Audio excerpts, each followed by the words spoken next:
हर सुन्नत के पीछे एक हिकमत होती है और हर अमल के पीछे एक रहमत। नबी पाक सल्लल्लाहु अलैहि वसल्लम ने वो सुन्नत बताएं जो न सिर्फ इंसानियत को सुकून देती है बल्कि इंसान की जिंदगी बदल सकती है। नबी करीम सल्लल्लाहु अलैहि वसल्लम ने फरमाया कि सोने से पहले बिस्तर को 3 बार झाड़ लिया करो, वुजू करके सोया करो और दाएं करवट लेटा करो। बज़ाहिर ये आम सी बातें लगती हैं, लेकिन साइंस आज कहती है कि ये आदत इंसान की जिंदगी बदल सकती है।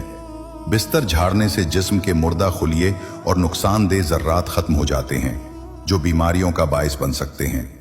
दाएं करवट सोने से दिल पर दबाव कम होता है, खून की रवानी बेहतर रहती है और नींद पुरसकून आती है।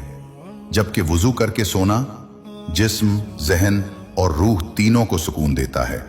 सुन्नत एक रहमत, एक शिफा और एक मुकम्मल जिंदगी का उसूल है। अगर आप भी आज से ये सुन्नत अपनाने का इरादा रखते हैं तो इंशाअल्लाह कमेंट में जरूर लिखें।